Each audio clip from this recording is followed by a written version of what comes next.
আমরা বারবার একটা কথা বলছি যে রাজ্যের যে সরকারি দল তৃণমূল তাদের কাছে এই ছটি যে আসনে উপনির্বাচন হচ্ছে 13ই নভেম্বর, সেটা একটা অ্যাসিড টেস্ট।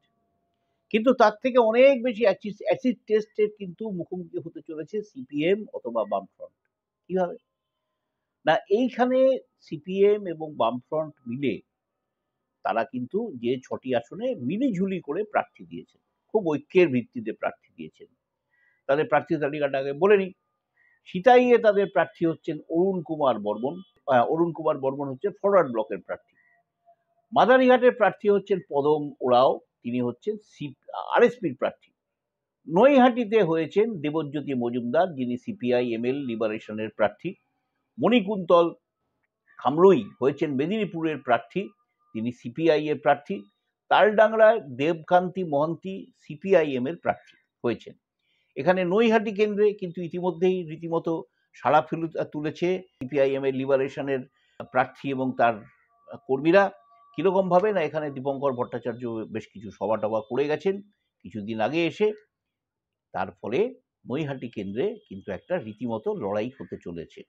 এই লড়াই, এই 6টি আসনের লড়াইয়ে যদি দেখা যায় যে সিপিআইএম এর সহযোগী দলগুলি বা সিপিআইএম নিজে দ্বিতীয় নম্বর জায়গাটা পাচ্ছে, অর্থাৎ জিততে পারলো না কিন্তু রানার্স আপ হলো, তাহলে যেটা হবে সিপিআইএম এবং বামফ্রন্টের প্রার্থীরা এবং আগামী বিধানসভা নির্বাচনে যারা প্রার্থী হবেন এবং যারা কর্মী, যারা নেতা, তারা প্রচণ্ড উৎসাহের সঙ্গে কিন্তু নেমে পড়বেন নির্বাচন লড়তে।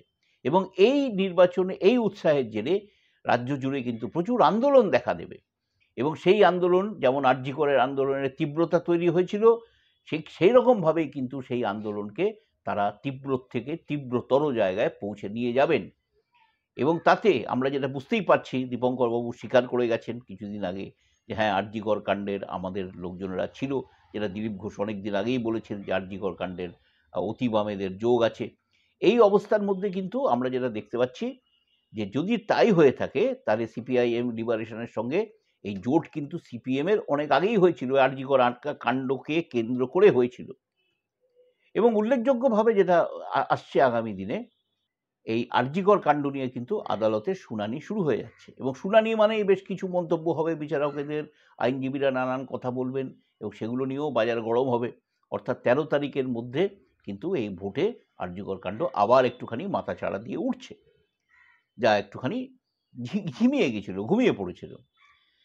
এই অবস্থায় যদি সত্যি এই আরজি কর কাণ্ডের মানুষের অনাস্থা, স্বাস্থ্য দপ্তরের প্রতি মানুষের এই যে একটা ছিছি ভাব, শিক্ষা দপ্তরের প্রতি মানুষের এই যে একটা ভীষণ রকমের একটা কি বলবো ঘৃণার বাতাবরণ তৈরি হওয়া, যেখানে দেখা যাচ্ছে সকলেই জেলে চলে যাচ্ছেন, শিক্ষামন্ত্রী থেকে শুরু করে তাদের পদস্থ লোকজনেরা, এই সব নিয়ে কিন্তু খুবই মুশকিলে পড়তে চলেছে সরকার। এই আন্দোলনটাকে পরিণত করে যদি এই উপনির্বাচনে দেখা যায় যে সত্যি সত্যি সিপিআইএম অথবা বামফ্রন্ট অথবা লিবারেশন একটা ভালো জায়গায় পৌঁছতে পারছে, যেমন নৈহাটি কেন্দ্রে গতবার 15,000 ভোট পেয়েছিলেন সিপিআইএম এর লোকসভার প্রার্থী সুজন চক্রবর্তী, এটাকে যদি তারা অন্তত 60-70,000 80,000 ভোটের নিয়ে দাঁড় করাতে পারে, যদি সামান্য মার্জিনে এই জয় পরাজয় নির্ধারিত হয় এই আসনে, তাহলে কিন্তু বিরাট ব্যাপার। এখন প্রশ্ন হচ্ছে এই যে যদি তা না হয়, তাহলে কিন্তু এই বামফ্রন্টগতভাবে একটা ভীষণ নৈরাশ্য সৃষ্টি হবে। হয়তো বামফ্রন্ট আবার গা ঝাড়া দিয়ে উঠবে, নড়ে চড়ে দাঁড়াবে, তারা কিন্তু আবার ঘুরে দাঁড়াতে পারে, এটাও একেবারে যে আশা করা যায় না তা নয়। কিন্তু নির্বাচনই তো সব, নির্বাচনের জন্যই তো লড়াই, নির্বাচনের জন্যই তো এত আন্দোলন, সিপিআইএম এত ছক কষে এত শত করছে, এইখানে এই এরিয়া কমিটি, ওখানে ব্রাঞ্চ কমিটি, এখানে জেলা কমিটি এত সম্মেলন করছে, 2 জন করে মহিলাদের নেওয়া হচ্ছে এর মধ্যে, এই সমস্তগুলো করে কিন্তু তাহলে কি লাভ আছে?